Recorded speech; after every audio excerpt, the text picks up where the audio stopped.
I would remember one of his last lectures in Lecture Theatre A, he was presenting something, and I can't remember what the topic was, but there was a student sitting in the front row going, and Ken said, yeah, just a minute, because she had got this nice introduction going, and she kept going, yeah, and he said, wait. And when he finished, he said, yes, what was it?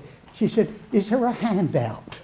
And you've got handouts, so you don't need to ask. Anyway, I'll call, if I may, on the Dean there to say a few words and welcome you, and there's some others that would like to speak later on. Well, it's a delight to welcome all of you here today to celebrate this very special event of a man who was very special for our medical school here, who played such a important role in building this medical school in the early days, Dr. Ken Roberts. I'd particularly like to welcome his daughter Allison, who's here, and his daughter-in-law Susan Roberts. And where's Allison? Allison's over there. There's Susan there. So welcome and thank you for coming to share some of your time with us today. It's also a particular delight to see so many people here who have had so much to do with the medical school over the years, including the early years in particular. It was interesting. This goes way back, actually, to 1968, when Dr. Ken Roberts was appointed the first Associate Dean of Medicine, Professor of Physiology. And that was just a year after Dr. Ian Rusted had been appointed founding dean, and a year before the first medical students were accepted into the class here and started here. And if I look back to those times, we can see how audacious that was at the time to establish a medical school here in Newfoundland and Labrador. There were some other medical schools that had been established in Canada before that, mostly in larger metropolitan centres. There were new medical schools being established in McMaster, and they talked about what a big challenge that was to establish a medical school in Little Hamilton and Ontario, for example, and Little Calgary, for example. And in comparing that to establish a medical school in Newfoundland and Labrador at the time with the resources that were here, this was a huge, audacious move, a pioneering move in what now today is seen as very reasonable to build medical schools in small places, and appropriately to do that. But it was leaders like Dr. Rusted, Dr. Roberts, I see Dr. House is here, Dr. Brian Payton, and so many others that had this vision, the desire, and the push to put that through. One of the really interesting things about the time is how they brought together the knowledge from not just themselves, but from all around Canada and the United States and the United Kingdom, and pulled together the thinking from all those different areas. Dr. Rust of the Mayo Clinic, Dr. Roberts, and others from the United Kingdom and other places as well. We look back then, we're now currently in a big building phase for a new building, but back then, this building we're in now did not even exist, and they started in temporary facilities. But that didn't deter them in one little bit. Dr. Roberts and the rest just went right straight ahead to get on with things. He served as Associate Dean for Basic Medical Sciences from 1973-74, took a year's sabbatical, and then returned to devote himself full speed ahead to research and full-time teaching as a professor of physiology here. Really instrumental also in developing a few things that people will still note today. The medical library was a big part of his creation, and it still serves as a focal point for the medical school. It's used continually. In fact, the students, when we went to summer hours, were complaining that the library was not simply open as much as it should be, so we've extended the hours for them. So again, that's the kind of thing that who would have thought this many years later would still be an instrumental core part of a medical school, even at the time we moved to where it's electronic media, electronic access to information any time of the day. Another interesting thing is we're preparing for a mural project to celebrate the history of Newfoundland and Labrador. We've got 15 student artists, retired faculty and staff, active faculty and staff, and students who will be working over the next week to pull together some of the history of medicine in the province and try to capture that in our new building. And one of the historical figures in medicine was Dr. John Clinch, and of course we're in Clinch Crescent here, and Dr. John Clinch was a significant early force in medical education in the province. He, with the introduction of smallpox vaccination here. And the tie-in with Ken Roberts was that he was the first John Clinch Professor of the History of Medicine. And that allowed him to further pursue his interest in the historical things and care for the valuable medical texts. And I think Dr. Jim Connors, the current chair of the history, the current professor, Clinch Professor of History of Medicine, is here in the audience today and certainly has an appreciation for that. It's fitting that that historical collection in the Health Sciences Library is officially called the Dr. K.B. Roberts Historical Collection. So there's all these different things that he did. Of course, he served in committees and did many things like that, but he had a role in scholarly journals as well. Canadian Bulletin of Medical History was one of his, he was the founder, original editor of that. Physiological Education, the Advanced in Physiological Education, now known as the Journal of Physiology. So I'm looking back as the current dean, looking back to the fundamental builders that went into making this school. Of course, there was Dr. Ian Rusted, who was recently honored in the Canadian Medical Hall of Fame as 100th nominee to that, and we recognize his tremendous vision and tenacity to putting this forward. But it was with his colleague, Dr. Ken Roberts, the other people, many of you in the audience, also had parts to do with building this medical school, that it is what it is today. And Ken had so much to do with the people that were known by from the medical school, 2,000 physicians or graduates who are in practice all over this country and beyond, who every day practice the legacy of the learning here. And that really started out in the early days with Dr. Ken Roberts as a founder. So as the current dean, I'm so pleased to be here following the footsteps of these great people, and particularly appreciate the opportunity today to give a little tribute to him and look forward to the rest of the program as we share some time together to celebrate the tremendous contribution he made to this great medical school. So thank you everybody for coming. I'll turn it back to Brian Payton, who has put a lot of work into putting this together, as have a number of people as well, including Caroline Walker, my staff, who helped put this together as well. So thank you. And Roger Butler's here. He was one of our early medical students, and he can give us some of his memories from that particular time. I was in the class that transitioned into this building, and we were having lectures when the hammers were going on the outside in the hospital. So it was very poignant and very kind of you to ask me to have the privilege to speak on the reflection of what the students saw of Ken. So I called up Eric Stone. I said, Eric, I'm trying to think now about Ken. And what were some thoughts that you had? And I called up Bill Eaton. I had a chat with Bill, and I talked to some people in the medical school, and so I came up with a few thoughts. This is a MUN student's reflection on Ken Roberts. Dr. Ken Roberts was the first Associate Dean of Medicine and Professor of Physiology at MUN. Us students out there in the audience were unaware that we were in a golden age.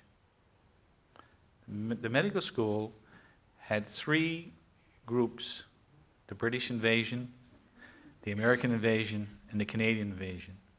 And it was a melting pot at that time of how to train young doctors. And these professors came in, and they had us in the palms of their hands. I was a 16-year-old boy from Bay d'Espoir doing high school, in university for 3 years in a science program, and just totally immersed in this wonderful golden age, and didn't know it was a golden age. That's the funny thing about golden age, is when you're in them, you don't realize it. Anyway, I call it the British invasion. Unlike the Beatles, and that's the time it was, the Beatles, Ken had a very quiet humility about him, that exuded intelligence. I should briefly say a few words about the classroom experience of a few colleagues and myself as we remember Dr. Roberts. When Ken gave a lecture, he never looked you in the eye. He would talking, back and forth, talking. But he had this most peculiar talent that even though I'd be walking back and forth across the lecture room, it was like he was talking to you individually. So you knew when he was talking, you had to listen, but it was like he was talking to you, which is most fascinating. When he spoke, you knew immediately he had fitted all the extraneous data down to the core essentials necessary to understand the basic physiology of the human condition. It was as if he empathized with us medical students' conundrum of having all this information coming at us and not being able to sort out what was really relevant clinically, so he did it for us. He made the theater, the lecture theater, a place of really true fascination, and he brought it down to our level so we could really understand. He was a thinker who listened and spoke with a natural wisdom. He would make you feel no question was unimportant. And I'm sure some of our questions were pretty elementary.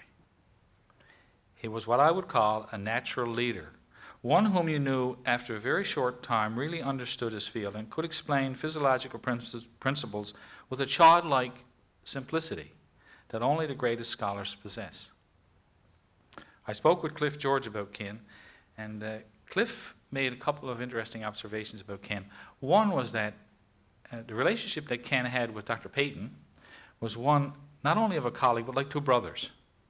And I know this is very difficult for Brian putting this together, but this is a what do you call it? It's a love act. This is a joy for Brian. This is something that has purpose and meaning and comes from the heart. So you can see when he does his thing, this is done with purpose and meaning. Dr. Roberts would show up unannounced. This is what Cliff was saying, and just say hello. And he did that throughout the medical school. He had a way of checking things out. He was always trying to make things better. If he figured there was something that was not so good or there was a problem, he would shift into solution mode. Later he would send down one of his disciples, like Deborah Hyam, to check things out, or somebody else from the lab.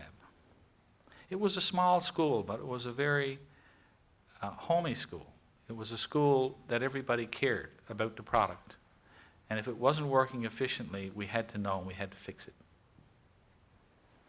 Cliff, on one occasion, sought advice from Dr. Roberts because he was looking for a job promotion. So Ken said, when they ask you, why do you think you are qualified for this new position, here's what you do. He said, jump up and let them know, make it direct and positive. And he followed that and he got the job. So it worked. Another time when Cliff was working extra hours and was in considerable discomfort, Ken said, you know, Cliff, stamina is good for you. And Cliff has taken this bit of advice throughout his entire life, because we'll all have our aches and pains, and if we give in to it, we will find that the aches and pains get a lot worse. So stamina is a really important thing. And, you know, saying the right thing at the right time is really a good quality. Not very many people have that quality. Ken was fascinated by the Vitruvian Man, one of Leonardo da Vinci's famous works depicting a man with a superimposed image at the center of a circle. This was meant to depict the art and science and the relationship of man to the universe. A great physiologist and historian, as Ken was, in many ways was our Vitruvian Man. He was our example of what you would regard as perfection in a medical school environment. That's a little reflection. I give that to the family today and to the members present on behalf of the students. Thank you. Well, our next speaker is going to be Sharon Buehler, who was a graduate student here in the early days with Bill Marshall, one of the earliest faculty. And people often don't realize that a medical school doesn't just depend on training medical students to be doctors, but their graduate student programs are equally important, and Ken ensured that that would be so from the beginning. So, Sharon? Thank you. And thanks for inviting me. And long before I was a graduate student, I was a research assistant. It was 1969, and I was looking for work. I found it in the new medical school. I was hired as a research assistant with Ken Roberts. I mostly worked with Ken's doctoral student, Richard Warrington, one of the first two PhDs, Eve Legal was the other, awarded by the new medical school. The labs and offices were strung along one hallway in the temporary building. Everyone knew everyone in those days, faculty, students, and staff. Those early friendships in the temporary buildings and in the under construction Health Sciences Center with Penny Hansen, Deborah and Philip Hyam, Bodil Larson, John Barnard, and Sheila Drover continue.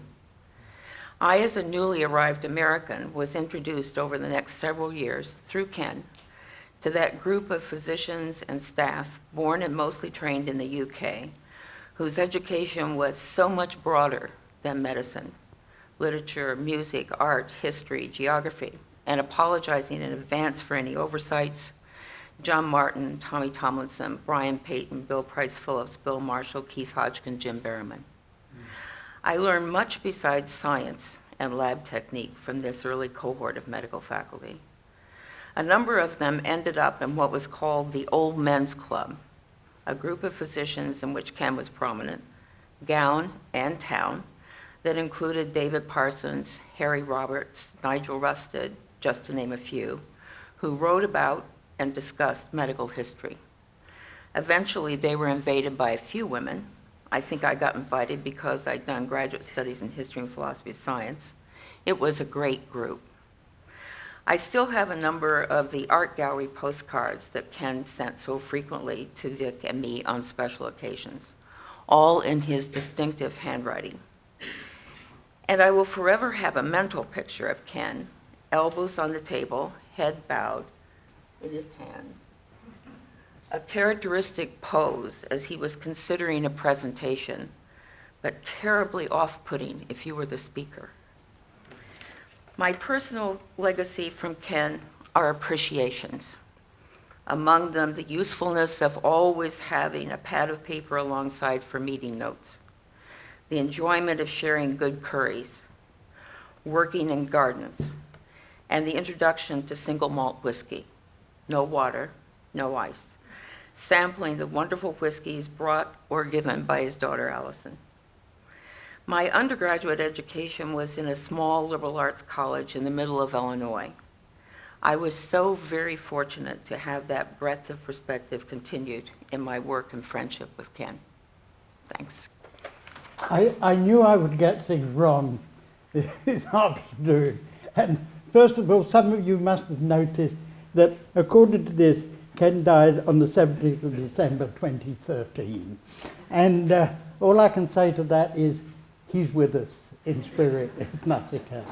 And the other thing I got wrong in the program was I had Alison to start the program off, and Alison has some pictures to show us of Ken during his lifetime.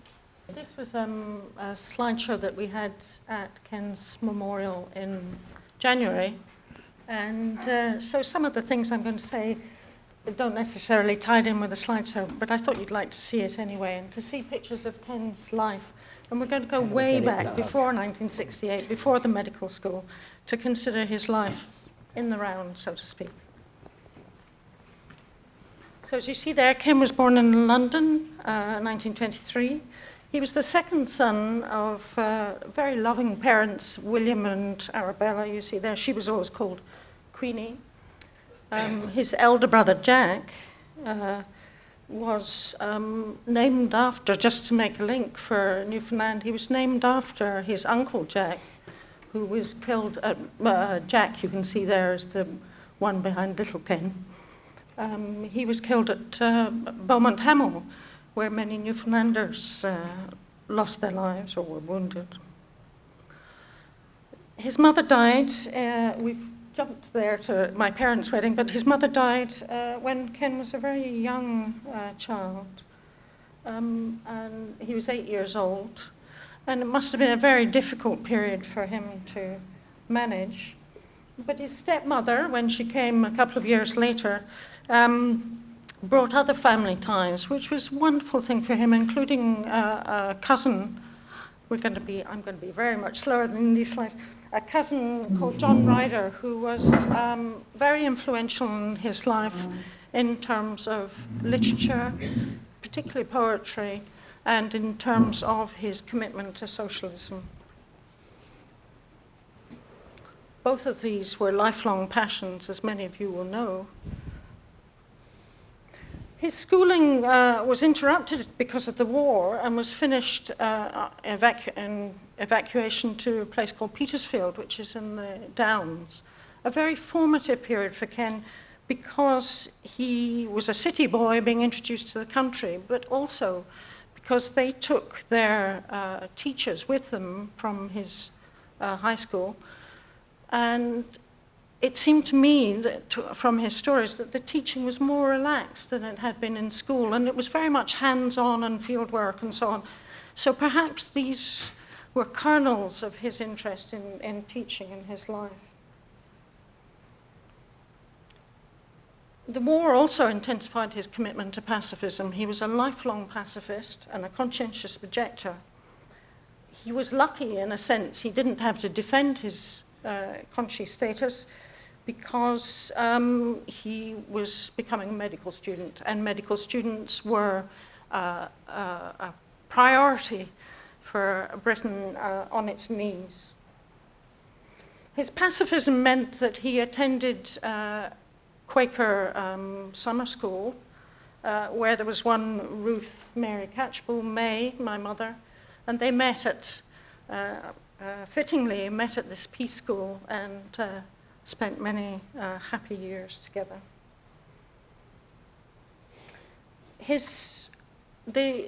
Returning to the medical school, they fast-tracked these young medics.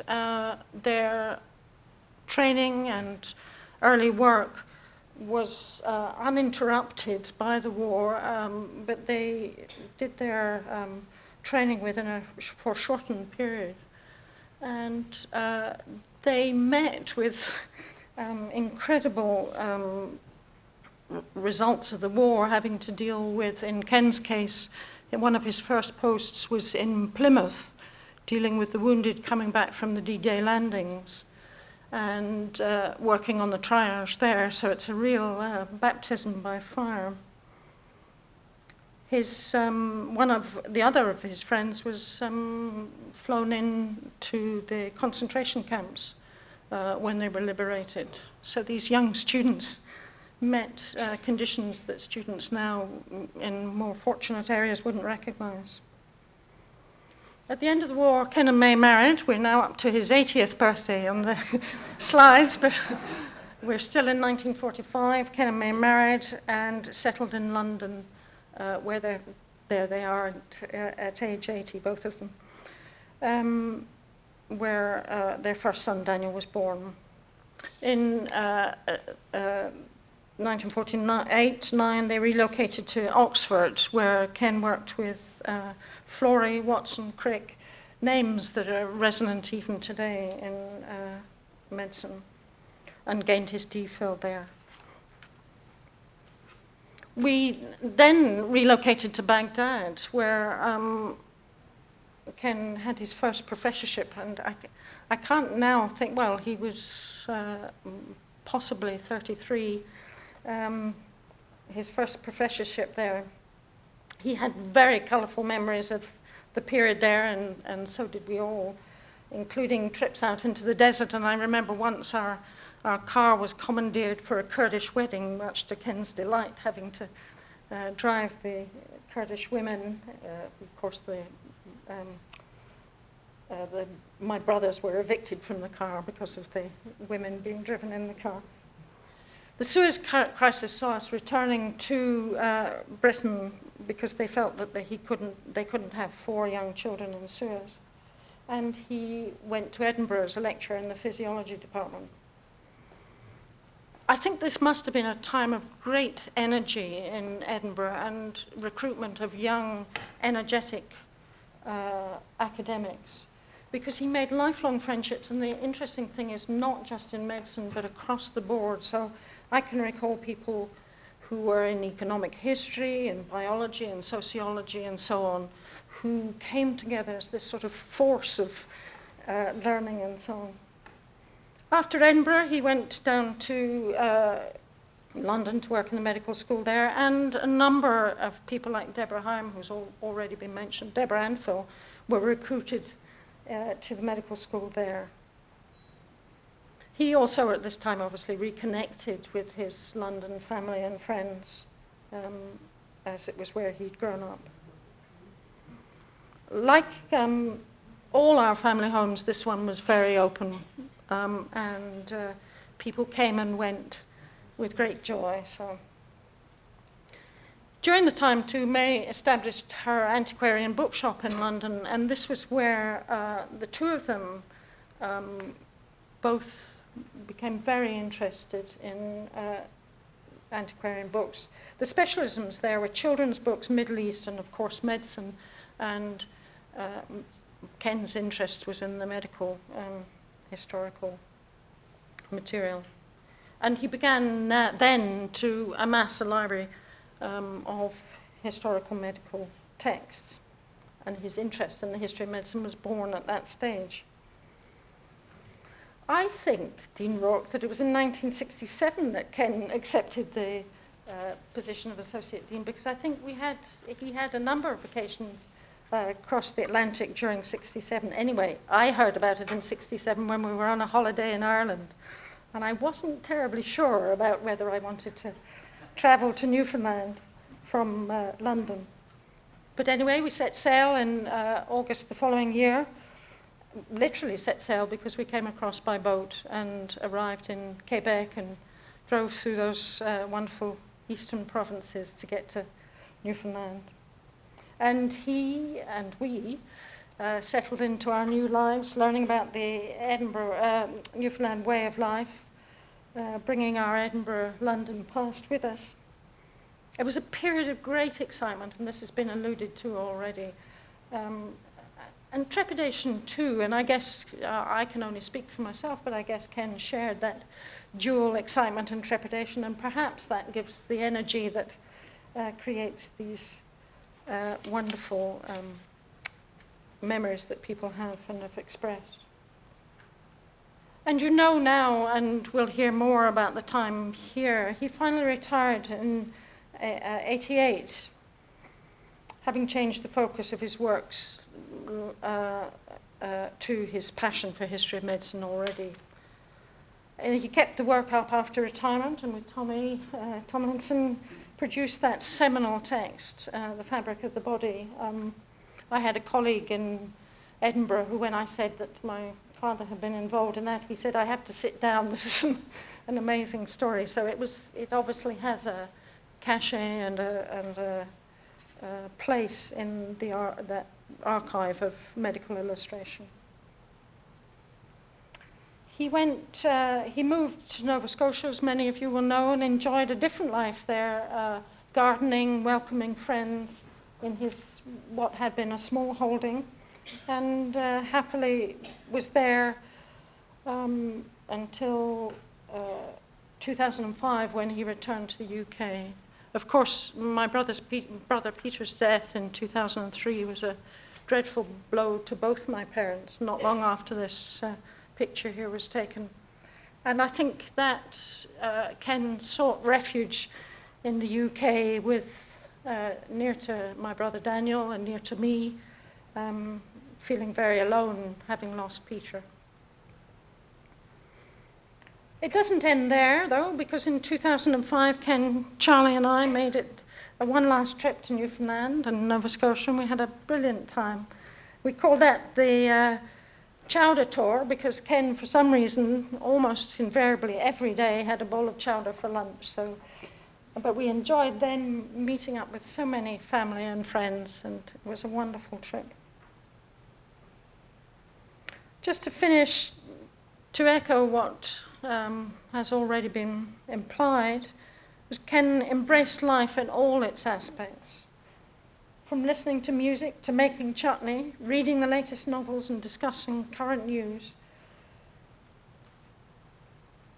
He was, an ideal father, I guess, because he engaged with, like with his students, he engaged with his children attentively and with lots of care, and as individuals, as has already been mentioned. I just thought I'd end with a couple of anecdotes about his teaching, one of which was that he went to Kerala for 6 months to work in India. And I think he thought, well, he said he thought he was going to be helping out administratively and doing some project planning. And when he arrived, they presented him with a teaching program that was starting the next day. And so he came back from that really energized because he had been working with first-year undergraduates again, and it was with the excitement that he brought to that sort of teaching that was very interesting. It was a thrill for him, I guess, exploring with these students their way into physiology and into medicine. More recently in Nova Scotia, he had a neighbour who had left school at 14 and was wanting to do his electrician's license at the age of 40. And Ken worked with him and really was proud of his achievement when he finally graduated from high school with Ken's encouragement and mentoring and became a fully qualified teacher. He was immensely proud of him, as he was immensely proud of all his students at whatever stages of their lives. Thank you for the opportunity to talk about Ken with you. Well, we have two of the earliest members here that came in, what it would be, 68. Bill Marshall is here and Max House is here, and it's a pleasure to see them here. It's, I don't know about the golden years, they sure as hell don't turn up later on, I can tell you. But so I will now call upon Jane Tomlinson, the wife of the late Dr. John Tomlinson, who was the first professor of anatomy. People realize the wives played a very important part. Most of us that came were, I'm afraid, males, but our spouses not only helped us settle in, but so did the wives of the many Newfoundland people here who helped our wives understand what was going on, as well as us who'd arrived for the faculty. So, Jane, if you can give us some reminiscences from those days. I'm here as a representative of the Tomlinson family. And because of Ken and the long relationship that my husband and Ken had at the London Hospital was the reason for us coming as a family here to St. John's in 1972. But previously to that, Ken had phoned my husband at the London and asked him if he would like to take up a position of visiting professor for, I think it was August, September, and part of October. We knew nothing about Newfoundland, really, except that Ken and May were there with the family and had gone before and left. Anyway, I certainly knew nothing except from my father's stamp collection, which was looking at stamps from Newfoundland. And it was decided he got a leave of absence from the hospital. And he came to Newfoundland in time to teach the first class of medical students from Memorial. And when he came back to the UK, he was so enthusiastic and energized by the whole experience. The students couldn't get enough to learn. They wanted to almost break into the building. And so when the second offer came the following year for him to come back to teach another year, there was no hesitation, and off he came again. So that particular time when Dean Ian Rusted was Dean of Medicine, Ian offered Tommy a full-time position as Professor of Anatomy. So our coming here to St. John's was from a friendship. Started in the 50s with Kenneth, And that went on for all their lives, which is a wonderful thing to say. And we still have a connection, I hope, with all the Robert children. So anyway, he came in time to teach those children, the first class, the second class, and we then came in the January. I seem to remember being asked to watch hockey at the Houses family, and obviously got the impression that I wasn't very keen on this game, but never mind. It was snowy. Ken was there to meet us at the old airport with a great big enthusiastic grin on his face, and took us off to the old Newfoundland Hotel, and of course this was the old airport, and invited us to dinner at his house on with me on Kenneth Hill. So we settled ourselves in, and one of the nice stories to start with was that Ken was certainly all dressed for winter. We weren't quite so well equipped. And Tommy went outside and braved the elements to hail a cab. Came in somewhat disgruntled.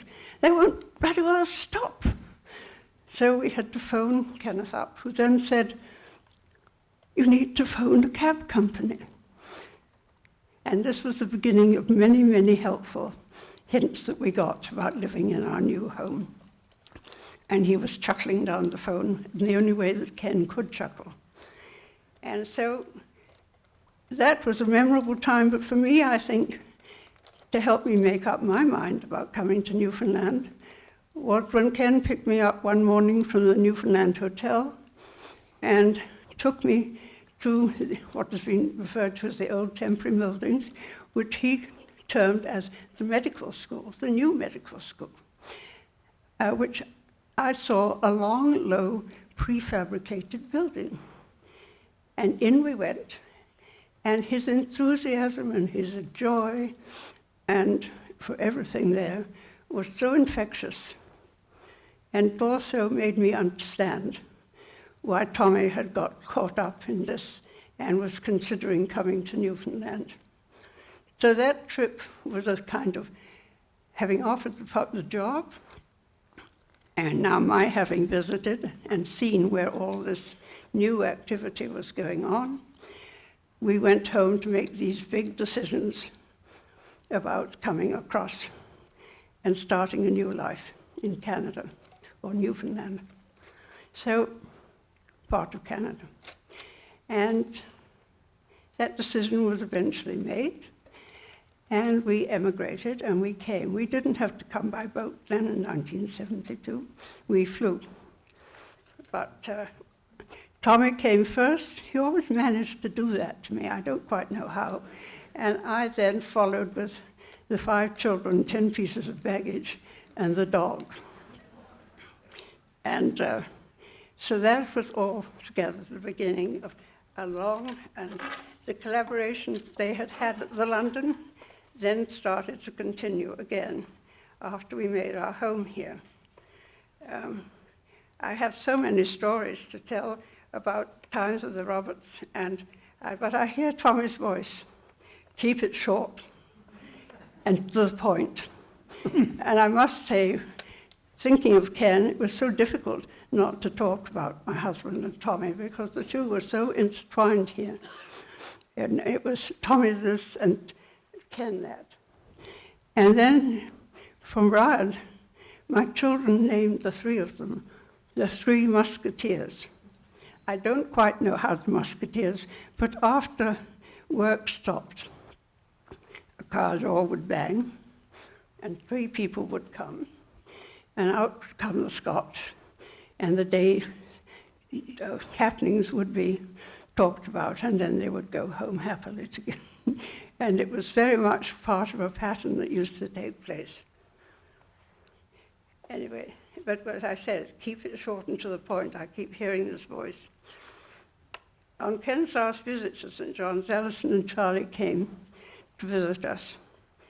And it was a sunny day, and it was so good to be together again and see them enjoying each other's company and which was, and I have a lovely photograph of that, but Ken did not like his photograph being taken, so I feel very privileged to have a photograph of him at that time. And their collaboration continued as it had at the London, at Memorial, and there were many times, excuse me, I'm not as used to speaking in public as the rest of you maybe, but still. And his last visit we had was here, as I said, and it was great fun. We had many, many years together where we shared, as we've noticed, the love of books and art, good food, good conversation, fun, and both houses that we both had at that time. So it was really, it ended up by us coming here and my being here, still, obviously, a success story due to our friendship with the Roberts. And the other day, because I knew when Brian had asked me if I would like to say something, I went to look up about the fabric of the body. And so this was interesting because here we had their friendship continuing, but to write this book was a 10-year collaboration. It was a long time, and a lot of interesting things that were found out in that time. And the publication, eventually, from the Clarendon Press in 1992, and I went to look up my copy of the book the other day, out of interest, and I had forgotten what Ken had written inside it. And I found that written in pencil, as somebody has already talked about his wonderful penmanship, was written, "For better or for worse, I think it's for the better. These pages, these illustrations represent 10 years plus of cooperation between good friends and colleagues. And on the shore side, and what I can't read my own writing now, is more, and I'm sure in more than it's the good of its parts in all. Ken Roberts, 1998. Underneath, the brief quote written by my husband says, "I agree to the above sentiments, John Tomlinson." I think that it's very, will remind people of them very much. And I agree with those sentiments. It was a privilege to have Ken as a friend for so long. Thank you very much. Thank you, Brian.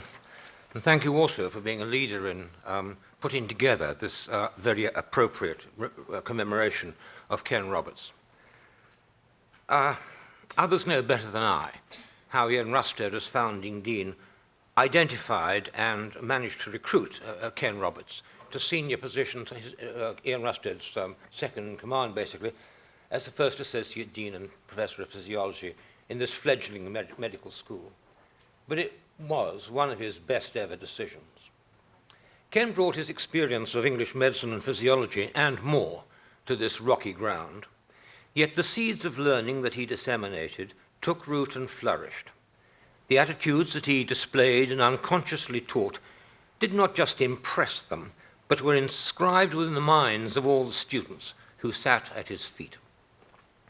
He discerned the needs of incipient physicians within the realms of those sciences basic to the understanding of the human frame, and somehow, despite a paucity of faculty to help him, with notable exceptions, created that system of learning essential for a doctor to comprehend the functioning of the body. And he did so with such grace. As a physician, his inquiring mind led him to study many areas tangential to medicine, and to use his knowledge of these in the interpretation of what medicine is, and what medicine does, and how, and why. In 1936, Lord Moynihan gave the Linacre Lecture to the University of Cambridge. He called it Truants, the story of some that deserted medicine, yet triumphed. Well, I find that a very strange title, because more people triumph outside medicine than in it. However, in a preamble, Moynihan invited his audience's attention to, and I quote him, the many varied gifts that medicine has, through other truant disciples, made to science, literature, and law, and to the state. He mentioned, among 71 others, Sir Thomas Browne, Arthur Conan Doyle, Erasmus, Galen, Galileo, Galvani, John Locke, Silas Weir Mitchell, Sir Thomas More, Oliver Goldsmith, Peter Mark Roget, and Tobias Smollett, all physicians who achieved, however, their lasting fame by thinking and producing outside medicine. Today, one might, I suppose, include Che Guevara and Somerset Maugham, but maybe not. Most of those people used medicine as a springboard from which to launch into other fields. But Ken Roberts was different. He turned it on its head in order to expand the vision, the scope, the awareness of his students, of the role of medicine in our societal context. He brought in all those other fields to embellish and to increase the depth of whatever he was teaching. I may be wrong, and if so I apologize, but I think that Grenfell Adams and I are probably the only two surviving active faculty in this school who have actually taught, or at least tried to teach, every medical student who's gone through this medical school here. Now, that's since its foundation.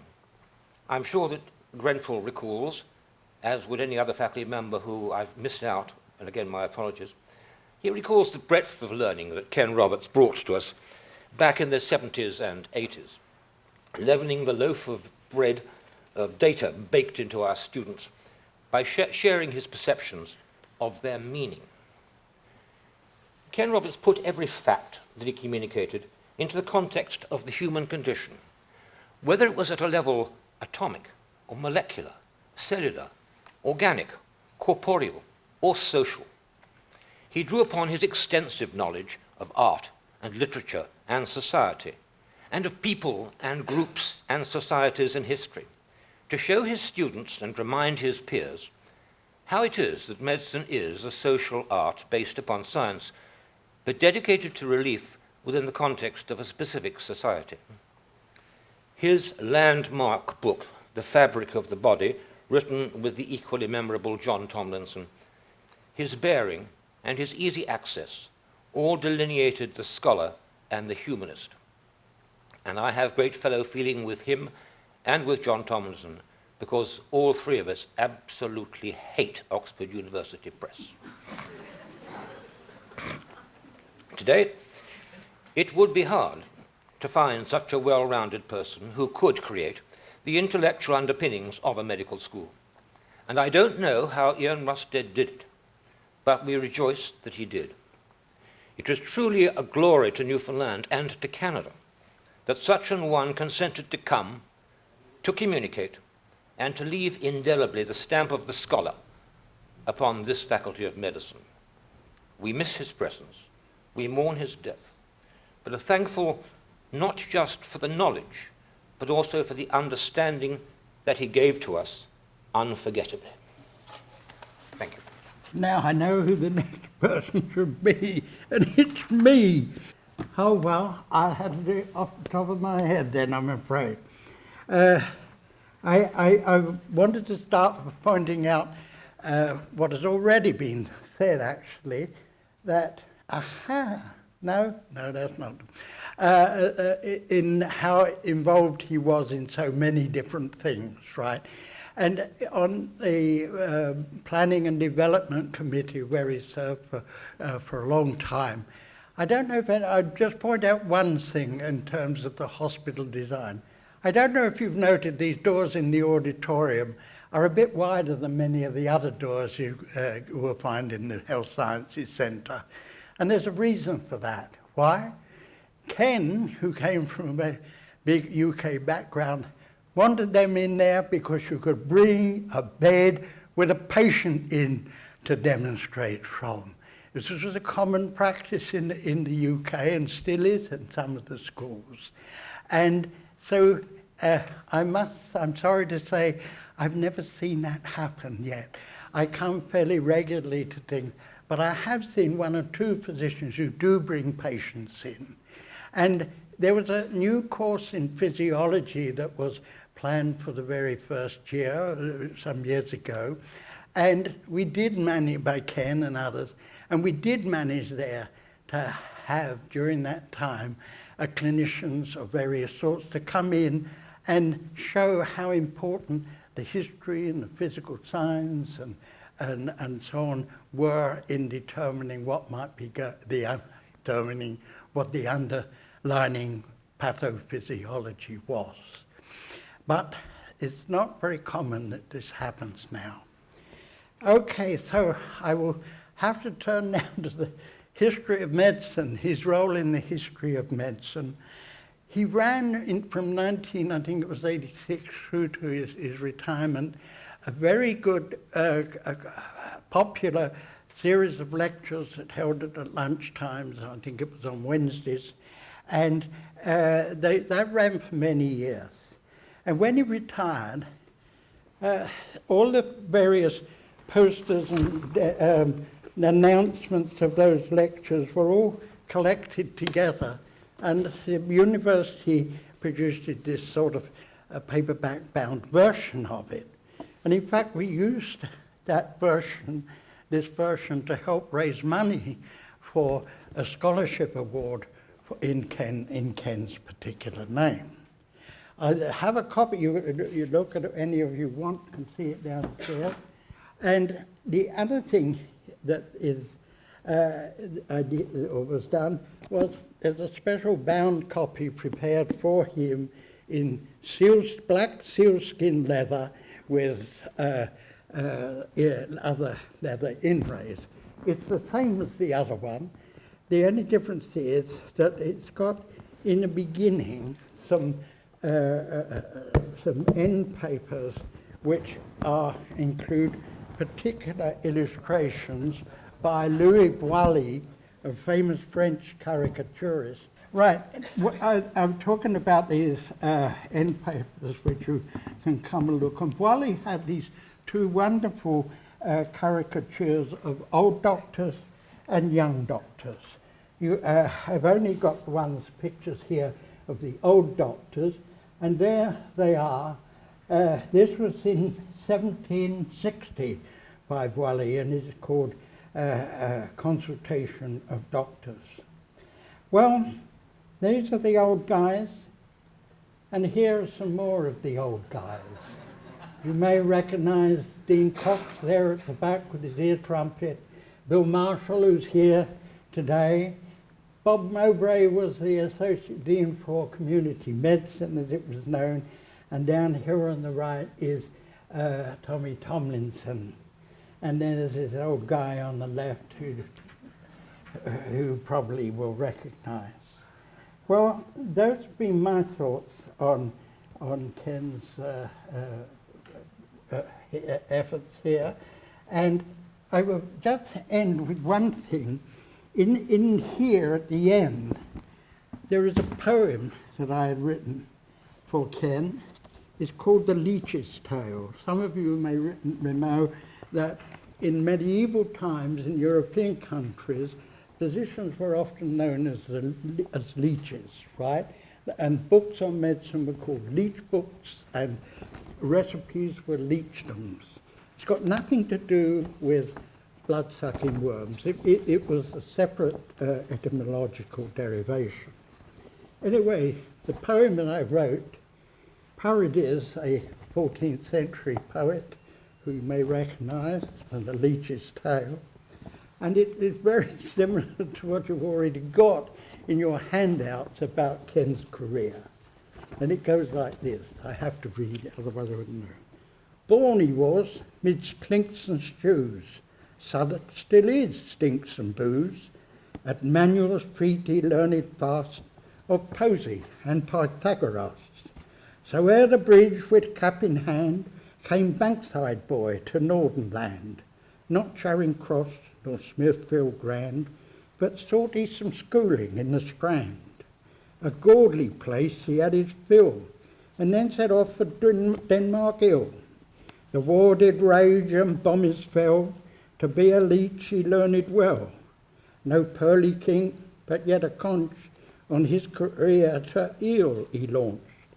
He'd hold no sword nor e'en a mace, the stringe and clyster took its place. He took his fill of ready brick and left his call to heal the sick. The spirit spires called then from Oxenford, so off he went to join the Lord. At Lincoln first for his BA, in science toiled he many a day, extra then with new learnt skills, for now he'd got his Ox-tea fill. This quest of his to travel on took him to Islam, to Babylon. There ready to the students draw works of men of physio. The wanderlust again took urge, so off he went to Edinburgh. Of warlike race and pipers all came he back across Adrian's wall. Along the highway, like Macheath, he came at last to old Blackheath. The stews of London gave no work, so crossed the bridge to seek his perch. He searched and searched, and at last he came to Hospitaal of London fame. Near Sammy's Inn, a drunken hell, he read again in Whitechapel. Time passed away within the smoke, but yet again his quest awoke. For reading science weren't all fun, he'd rather be a dean at Munn. So came he there in 68 to put those old colonials straight, to build a school like none before that all Canucks would hold in awe. There isted he then midst many a plot, but time passed by and all forgot. Old faces went and new ones came, for all the old guard was the same. No crab, no grip, no stroke had he, yet turned he then to history. This topic too so well he fired, and then in Newfoundland retired. Still he lives in the city by Joseph and by Kitty Witty. And though he leaves no pomp, no fuss, remember our emeritus. So I finished there. I feel so embarrassed not having the ones for the students because wrote in Chick Campbell, a good friend, wrote in a very nice comment. I don't have it to read to you, but I was talking to him this morning, and he gave me a couple of anecdotes. I can mention those to you. He said he was with Ken in the US one day, and I forget where they were, and he said, Ken said he liked old-time vaudeville and things, you see. So Chicken knew everything. He said, oh, I know just a place here. There's a place down there called the Roxy, and we'll go there. And they have it, so they go there. And it turned out to be a sort of strip club. But in those days, strippers, you can see them walking around the street these days. So they're there. And so the MC was running said, who's the person who comes from furthest away? And the chick goes, oh, my friend here, he's from England. He's there. And Ken was going, oh my God. So they said, come up. And Ken ends up on the stage on his thing, so didn't know what to do and so on. So that was his Ken's. And the other one, anecdote was, Chick took him to see a friend of his called Big Al, right? Who was a big American. And when they were in the kitchen, he said to Big Al, he said, my friend here, he's dead keen on guns. He says, very interested in that. So Big Al goes out, comes in with machine guns, pistols, and God knows what, and hoes on poor old Ken. Look, I will mention Colin Lowndes wrote a very nice thing about the time he'd spent doing an elective with Ken. There was Lydia Snellen, who was the wife of Jan Snellen. One of the early physiologists said how well she remembered him and how kind he was when he came. Al Cox, of course, sent a very nice entry deciding you're not going to hand me the Let me quickly. Right. Well, you could do that one. Let me read Colin Dowdell then. We're okay for time, I think. It said, during the spring of 1976, Alan Goodrich and I did our first medicine research special project under Ken's guide. The purpose was to evaluate the effect of electrical stimulation on healing. So we made incised lines in the linear elbow vertical division in the abdominal wall and implanted hearing aid batteries to see if electrical current would accelerate healing. The experiments were a dismal failure. All we learned was that rats are very resistant but not immune to infection.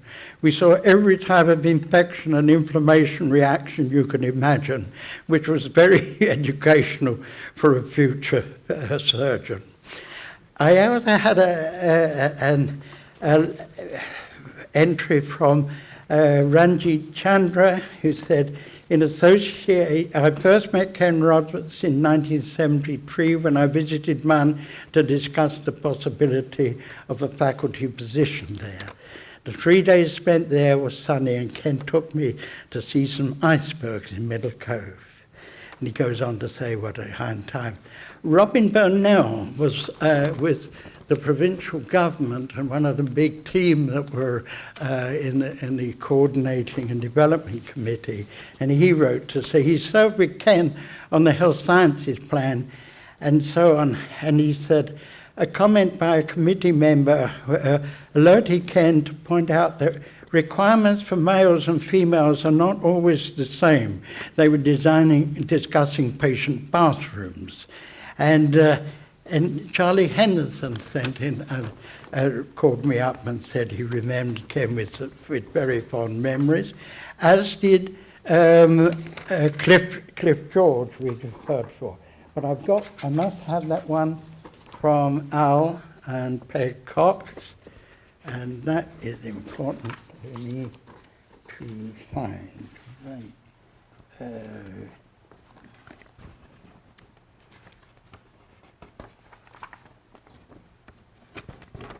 Come on.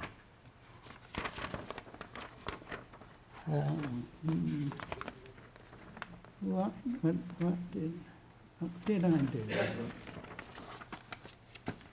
Oh, they described how they arrived in fog and had to take that school bus down from Gander and didn't know what the countryside looked like because outside it was all foggy and so on. And somebody else wrote a similar thing, that when they first arrived, they were in the middle of a snowstorm and so on. I can only say that when I first arrived, I was put up at the Holiday Inn, and it was in May, and when I woke up and looked out of the window, it was snowing, of course, but then it was May, whatever. Anyway, we're running close on time, but there are anybody who would like to add some memories or comment, I'd welcome to do so. Max House, Dr. Max House, neurologist, who was on that planning committee for many years, would like to say a few words. Thank you, Brian.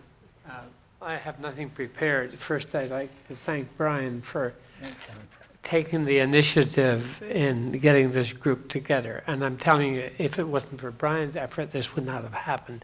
So I think it was wonderful.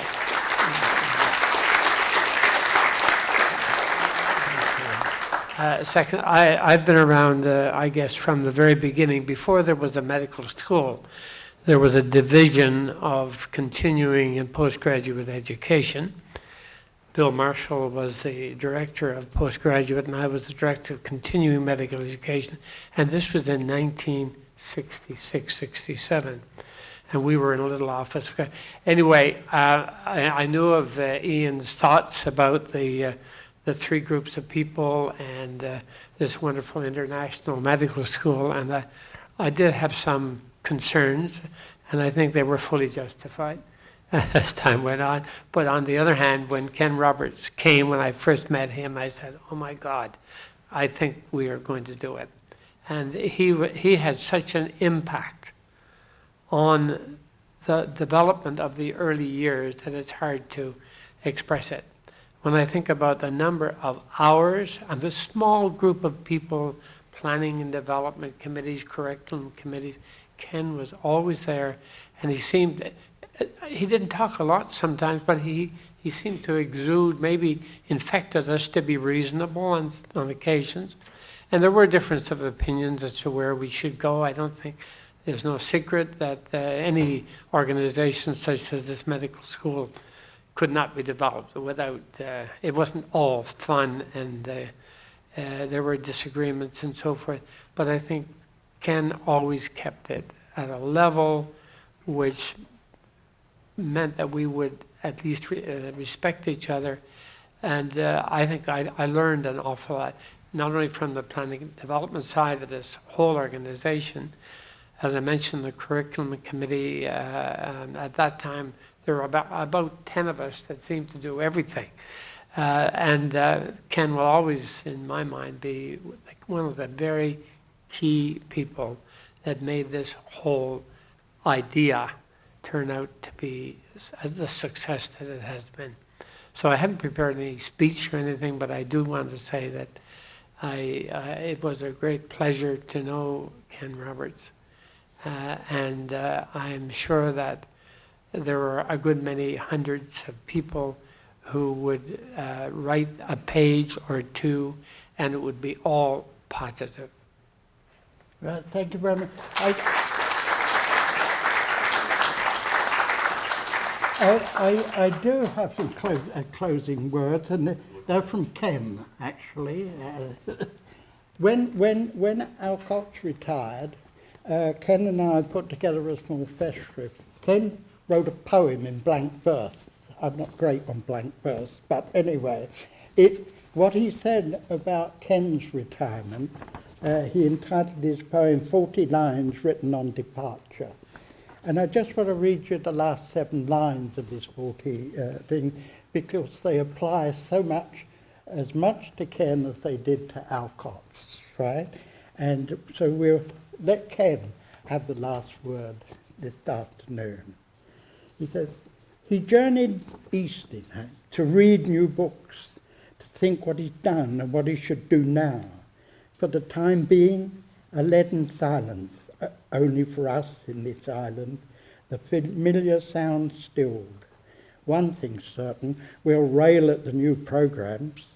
The shapes you conjured, prosper, were well fitted to our purpose, morphology agreeing as proper with sweet physiology. The rest of his poem is here for me. Well, thank you very much for coming.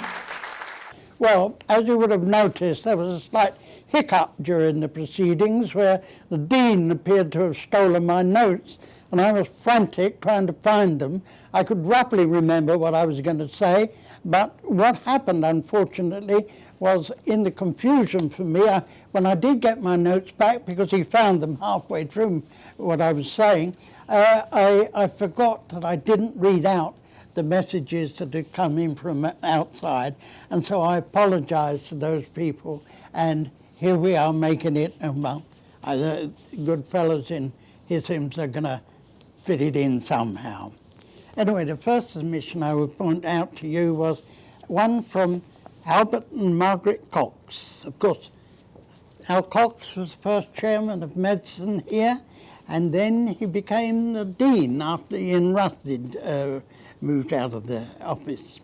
And later he became vice president academic in the university, but then he escaped back to BC, where he is now and enjoying life there.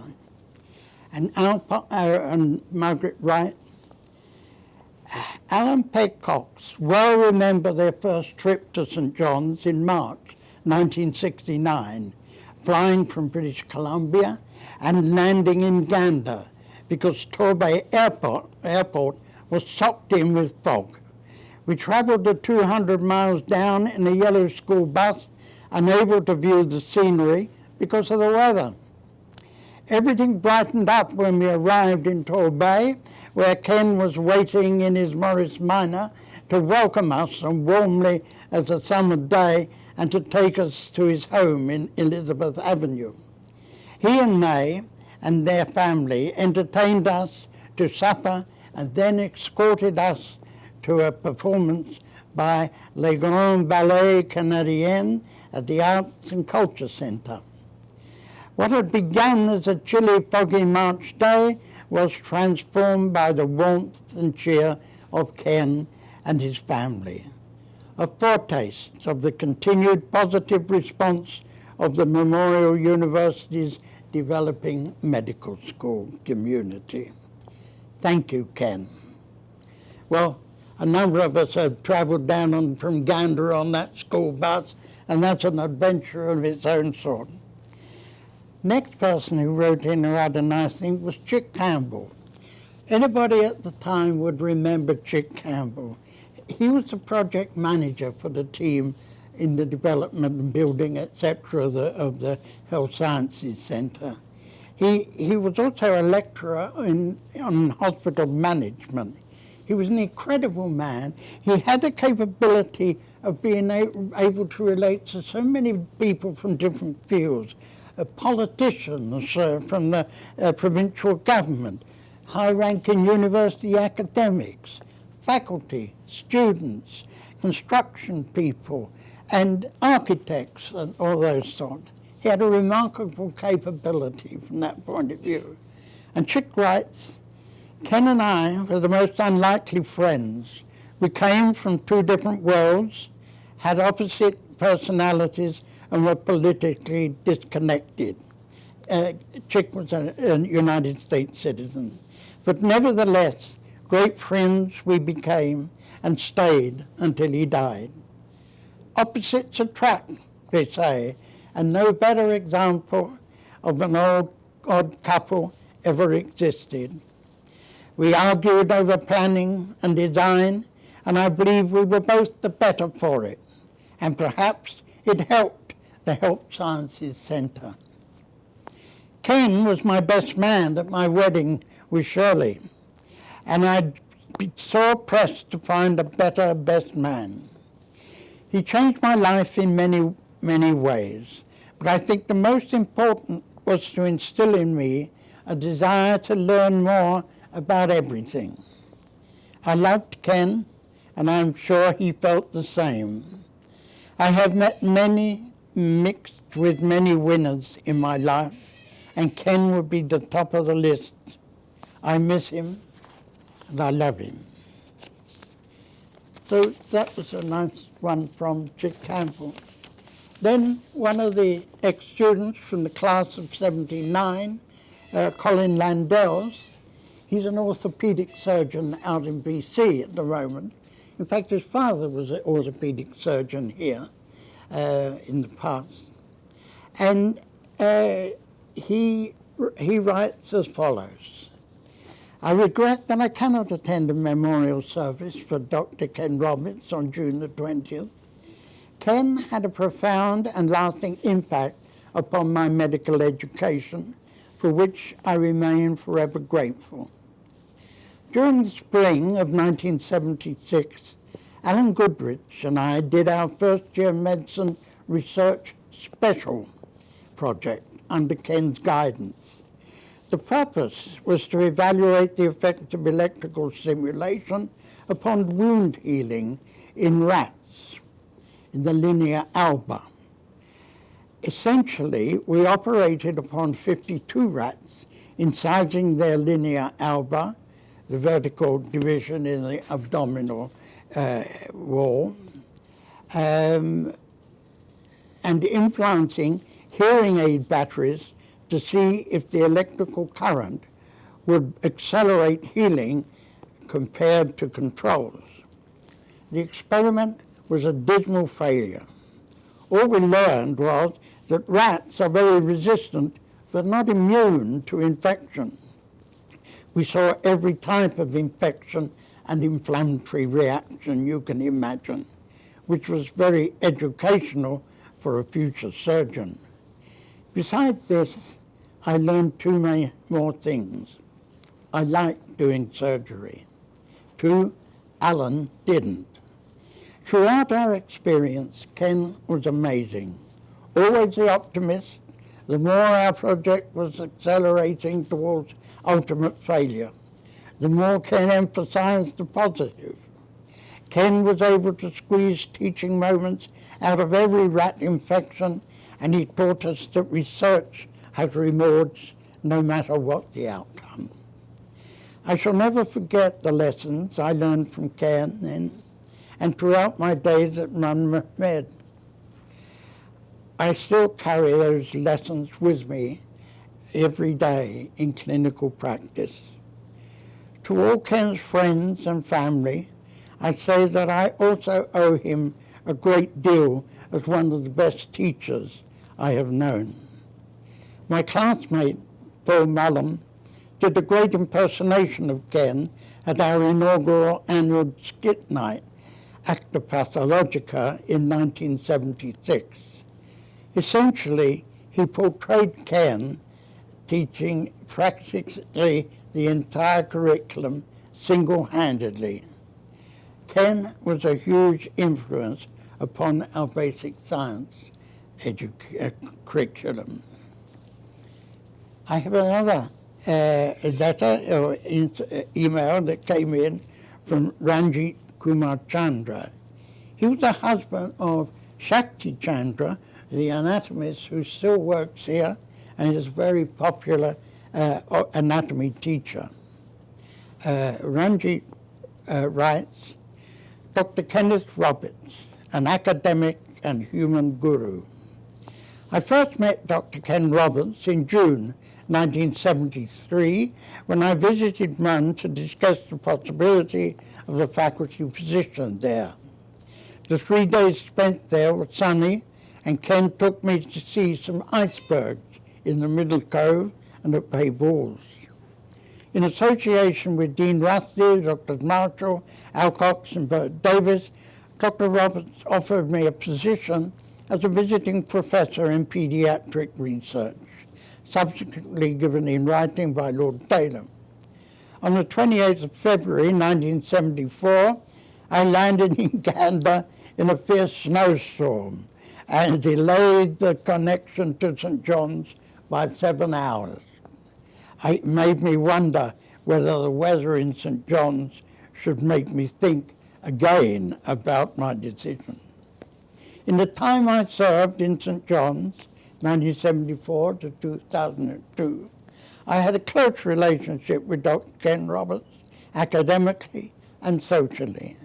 I greatly appreciated his advice, and we often talked about our association and work at the university back in London in the UK. May his soul rest in peace. I then had a phone call. I had a phone call from a number of people. One of them was from Lydia Snellen. She was the wife of the late Dr. James Snellen, a professor of physiology. I will tell you one anecdote about Dr. Snellen, which I thought was wonderful. Some years back, they were making a videotape, and one of the students, I won't mention his name, who was now a faculty member, was preparing the thing and giving talks. And as he was giving things, he kept referring to Dr. Snellen as Jan Snellen. Dr. Snellen said, it's not Jan, it's Jan, or something like that, you see. So the person said, well, what do they call you? He said, Dr. Snellen. That was great. Anyway, Lydia, his wife, writes, when my husband, Jan Snellen, who came here as a professor of physiology, he first arrived in Newfoundland in 1970. And Ken met us at the airport and then drove us to our hotels. He then said that we could have his car for a few days so we could get around the city to get any shopping or go to the bank. He also said he had a cottage by a lake that we could use for a while if we wanted. That's the sort of friendly and generous person that Ken was. Another email sent in came from one of those politicians or people in provincial government, Robin Burnell. He worked in the Department of Works and, of course, would have been a member of that original planning committee. Robin Burnell writes, I served with Ken on the Health Sciences Centre Planning Committee. Amongst his considerable contributions was the day the all-male committee was discussing patient bathrooms. A comment made by a committee member alerted Ken to point out that requirements for males and females are not always the same because there are anatomical differences to be recognised and dealt with, thank God. Now, those are the other ones I had write-ins on, but I had a number of people writing to me expressing their regret that they would be unable to attend and how they remembered Ken with fond memories. One of them was Dr. Charles Henderson, an anaesthetist here. He called to say he remembered him well and with great affection. Likewise, Cliff George, who was a graphic artist in what was then Medical Audiovisual Services, remembered Ken well. Sylvia Ficken was another graphic artist in Medical Audiovisual Services who felt the same sort of way. And a retired urologist, Gordon Windsor, who was not actually a faculty member, or was a part-time or associate faculty member, and Ken knew people from all the different divisions, wrote and remembers him with great respect. Amongst others that called in were Elka Mulgard, the wife of John Mulgard in engineering. Ken was widely known throughout the university, and others in that respect, Kay Matthews from the nursing school, a midwife, and Gwyneth Barrowman, a physiotherapist and wife of the late Jim Barrowman. And there were numerous other people who remember him with great respect. Unfortunately, we didn't keep a list of who was there and who was not there. I do know there were a number of students who are now faculty members who were present, but it was a fair turnout and it was a good tribute in general to Ken.